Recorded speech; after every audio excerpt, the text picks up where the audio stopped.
What's the one thing you regret doing for your wedding day? Registering for GD China. I didn't want it. Knew we would never use it. Received everything. Never have used it in 25 years. At this point, try just using it for mundane purposes. It's surprisingly fun to eat boring mundane things off of very expensive china. It's just sitting gathering dust, so use it for fun. My number one regret is telling people not to take pictures. I know it sounds dumb, but it is much worse than that. In our agreement with our photographer, she told us that other cameras were not allowed as the flash from another camera could ruin our pictures. So we politely told people to refrain from taking pictures and explained the situation. We had a great wedding and the photographer even sent an extra photographer to work the wedding. 2 instead of 1. A few weeks after we tried contacting her for the photos, we got ghosted. We tried for about a year to track her down. We were still willing to pay for the photos, even unedited. We just wanted the photos. Fortunately, some people didn't get the message, so we have a few 10-20 photos from our wedding. The worst part was that someone had contacted my wife through FB 2 weeks before the wedding warning us about her, but we decided to take the risk because there probably was no way to get another photographer in that kind of time. When she showed for the date, we were relieved and thought we dodged a bullet. Letting my mother-in-law have any say in anything. She ruined the food. Not having our grandmas as flower girls. We didn't have anyone to be flower girls, and I didn't think of asking grandmas until way after the wedding. Having an outdoor wedding in August in South Carolina. Timing necessitated it. Otherwise, I love my wedding and love my wife. Better than my cousin having a wedding in Wisconsin in January. We went down to the lakefront of Lake Michigan to take pictures. The pictures turned out like crap cause everyone was freezing. Not having a good breakfast. We got married early in the day on a beach and all I could think about was how much I wanted a breakfast sandwich with eggs, cheese, and bacon on a toasted English muffin with just a touch of hot sauce. Paper invitations and RSVPs. Set up a wedding site and have people RSVP there. The amount of stress I put myself through trying to get paper mailed back to me in an era when no one uses mail anymore was so unnecessary. At one point we'd gotten very few RSVPs back and I had a total crying meltdown about how no one was going to come. Of course they were going to come. It's just no one uses mail anymore. Save yourself the headache and the money. It's my biggest wedding regret. 100% agree. We spent over $400 on paper invites. Way too much. It's nice to have paper, but I totally agree with the online RSVP. This will sound petty, but I regret wearing my hair up. It felt so unlike me and the sticky layers of hairspray wouldn't brush out when I got undressed that night. My wife was still finding pins in her hair 3 days later. I bet you looked great though. I've been married for 16 years now, so this is a little old school. We bought a bunch of disposable cameras and set them all over the place at our reception with a note on them that said take some pictures. At the end of the night we collected all the cameras and had the film developed. Most of them turned out really cool and we got some pictures we would have never thought of taking. The regret comes in me underestimating some of my friends' ability to be adults for one night and ended up with a lot of dong pics also. I'm guessing a lot of people getting married today could just set up our Instagram account and just have everyone upload cell pics to it. Ha, we did this too. Our problem was the lighting was dark enough that the pictures just didn't turn out great. There is actually an app website called Wedpics or something like that, where everyone can upload pictures from their phone and they can be seen by anyone who has the code. Not taking a picture. We just did a quick wedding for legal purposes with my friend presiding and aunt and uncle as witnesses. It was a nice little sweet ceremony that lasted about 10 minutes over a nice area with a view before we went to dinner. Didn't realize we hadn't taken any pictures until like a week later when we wanted to show someone. Whoops. Letting other people help pay. As soon as that happens they take over the wedding. Guest list, decor, cake, everything. Uncle offered to pay for the limo. Great. But it turned out to be this busted 1980s limo with a spider-webbed window and no hubcaps. What looked like a homeless driver. He literally went on Craigslist and got the cheapest one with no research. We called an Uber. In-laws offered to pay for half of the catering, which is how our guest list was 70 people but 200 plus showed up. Would have been fine if they would have told us so we could adjust catering, but no. We had to have the caterers adjust on the fly and drag some tables out of storage. And then we had to order pizza for the rest. People we actually wanted there were eating fricking pizza on dusty tables. Other uncle offered to pay for airfare for the honeymoon. Which is how our 18-day trip turned into 12 days because that was the cheapest ticket. Brother-in-law paid for the wine, which actually turned out fine. But we didn't have enough because of all the completely unexpected guests. All we wanted was a smallish celebration with 75 people, and to have an awesome wedding.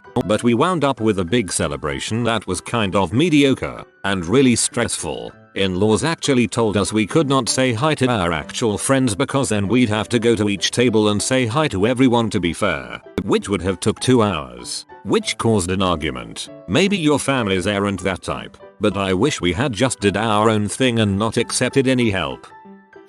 If I could go back in time and do it over, I'd have included dancing with my dad this time. The story: we got engaged and started planning a wedding that was to take place 1 year later. 2 months after engagement, my father was diagnosed with stage 4 cancer. We moved up the wedding by 6 months, and thankfully were able to get our deposits back. My aunt had a large home, and to spend as little as possible, my parents needed all the money they could to pay the bills since my dad couldn't work due to his treatment, and he'd owned his own business. We got married at a home with 70 guests plus a bridal party of 12. Husband has 3 brothers, I have 1, and both of our best friends are men. So that was 6 guys and had to have 6 girls then. It was a bit crowded so we didn't have room to plan for dancing. My father walked me up the aisle for the ceremony, and that was my goal in moving the wedding forward. I wish I'd have had us do a father-daughter dance, though, even if we didn't have other dancing.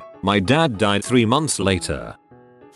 Making cupcakes instead of buying a cake. We did a lot of DIY, made the beer and mead for toasts, assembled flowers and centerpieces, because it was cheaper but also we like making things. But the cupcakes, in retrospect, were a ton of work and not that great.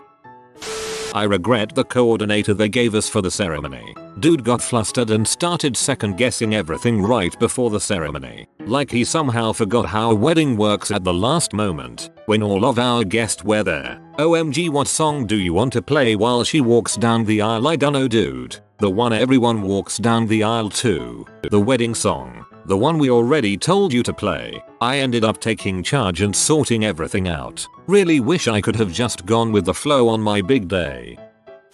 Not preparing a speech. I thought I'd just go up, thank everyone for coming and sit back down. Short and sweet. Get it out the way. That's exactly what I did, without mentioning my parents or my wife. I did the same. Normally a very good public speaker, but a couple of champagnes down and the excitement of it all, I did not deliver. Inviting people I didn't really want to invite. They just cost you money, you don't interact with them at all, and they usually don't bring a nice gift to make up for it, except for letting all of the divorced aunts and uncles bring +1s, because that led to a whole jealousy competition train that was extremely entertaining. Gave a heartfelt speech that ended with a joke, the punchline being, and your presence here means almost as much as the envelopes you brought with you. Crickets. I still cringe. So the one thing I'm wicked glad we didn't always advise people to do is take a moment to enjoy it. After we ate and went around saying hi to all the tables, we took like 5 minutes, while everyone else was finishing dinner, and went and sat outside. It may have been brief, but it really allowed us to appreciate what was going on and enjoy each other for a second. The preacher started coaching me on what's next as my gorgeous bride-to-be was walking down the aisle. I did not get to take in what was the most beautiful woman I ever saw walk down the aisle because I was trying to pay attention to what he was saying. My preacher made me tear up. He kept whispering at me while at the altar, "Look at her. Right now she's the most beautiful woman in the world and you get to spend the rest of your life with her. You are a lucky, lucky man." By the time she made it to the altar, she saw me about to weep like a schoolgirl and had no clue why. There were a couple people that we decided to not invite. More accurately, we needed to cut a few after booking the hall and realizing how many we could fit in the room. I didn't realize how hurt those few people would be. They brought it up years later. I still feel bad about it. My wife's uncle and his wife are horrible people and they brought people that weren't even invited and basically forced them into their already full table. It was awkward. I regret inviting them and not inviting the hurt friends that I mentioned above. Not hiring a photographer. We thought we'd save money and just ask friends to take lots of pictures. They took some, but I have maybe 5 pictures worth looking at. No pictures of the cake or table settings. I kind of remember what they look like. The only decent pic of my husband and I has our flower girl in it. She's sweet and I love her, but it looks like she's our kid. Every time people see the photo they're like, I didn't know you had an older child. Hire a photographer, people. Not paying attention to the photographer more. We gave him a list of things he needed to shoot for portraits, and he forgot to get a picture of me, my wife, and my parents. I was going to say this. I feel bad that we didn't get a picture of just my husband and his dad together. He has pictures with both his parents and with his mom, but not with just his dad. We just assumed all the family photos would happen naturally, but when there's so much to do in a few hours, that doesn't always happen. My dress. I knew what I wanted, but I just went with something on sale even though I felt uncomfortable in it. I wish I had been a little more pushy on what I wanted to wear, and I wish we hadn't included my husband's siblings as they are awful people. After the wedding we went to our reception, the wedding party, etc. Had their own theme songs to come out to. Then comes out my wife and I. We had a few drinks in us by this point. We were supposed to do a whole dance entrance type of thing. I can't dance, so I got nervous and reverted to grinding my wife in front of 300 people. That was the most cringe-worthy moment of my life. Renting a nice room in a fancy hotel, and then expecting to frick when we were both just absolutely fricking exhausted. Don't get me wrong, my wedding day was possibly the best day of my entire life. But it would have been just the teensiest bit better if we'd gotten some charming bed and breakfast and not forced ourselves to have tired intercourse at like 1 in the morning. Turns out fancy ass hotel rooms are basically just like a clean version of non-fancy ass hotel rooms. Not that my poor butt would have known that beforehand. The trick is to sneak away and frick during your wedding. I really wish we had the ceremony videotaped. We spent a decent chunk of money on the photographer, and our photos look great. We didn't think we wanted a video at the time, but a year and change later I really wish we did. Not paying for a cleaning company at my venue. My wife and wedding party had to still 2 hours later to clean up to get our deposit back. Could have been worse. None of the guys in my brother's wedding party decided to help clean, so it was me and the bridesmaids. That sucked. My husband and I surprised people with our wedding. We invited his parents, my parents, and a few friends over for dinner and announced we were getting married. I don't regret any of that. What I do regret is allowing his mother in the bathroom with me while I finished getting ready. She spent a good 30 minutes telling me how I was ruining her son's life because I can no longer have children. I was so badly shaken by all of the bulls that when it came time for I said yeah, sure, I guess. What a bee. My wife and I got married at Pinstripes last month. Pinstripes is a really upscale bowling, bocce and bistro bar. Awesome place. We went to an event beforehand there which had a few giveaways. We won free bowling for our Sunday brunch, but really wanted to win the free gelato bar. But that went to another couple. Fast forward a few weeks later, our planner tells us the couple that won the gelato bar had to back out from booking with Pinstripes. Likely too expensive. But our planner loved us and wanted us to have the gelato bar. Yes, I'm a huge ice cream fan and toiled over the flavor choices. My wife and I went back and forth more on this than any other decision in our wedding. In the end we picked out 3 flavors, but wound up getting 4 at the wedding. I didn't even see the gelato bar at the wedding. I was so excited for it, but we were too busy with everything else that we completely missed it. Our guests loved it, especially my nephews. They were smart little brats who asked aunts and uncles at different tables to bring them up for their first cup of gelato, even though they just finished eating a cup. Didn't bowl at brunch either, but I freaking loved my wedding. It was so much fun. Hiring my wife's friend as the DJ. We gave him simple cues and songs, which he completely fricked up, and then went on to play Hindi dance music for the Indian segment of the dancing instead of Bhangra as very explicitly instructed. Worst of all, our first dance was to that crappy song from Ghost instead of Dance Me to the End of Love as requested. Frick that guy. Not hiring an Elvis impersonator. Flew all the way to Vegas to get married, didn't get Elvis. Oh well. I regret not hiring a videographer. We have pictures, but it would be nice to watch a video even of just the ceremony on our anniversary. I wish I had walked slower down the aisle to my, now, husband. My dad and I both naturally take long strides when we walk, so what was supposed to be a 1-2 minute long walk of suspense turned into a brisk 20-30 second stroll. Inviting 75% of the people, most of them I never see and are not involved in our lives, would have rather spent the same amount of money on 25% of the people and had one heck of a high-end party.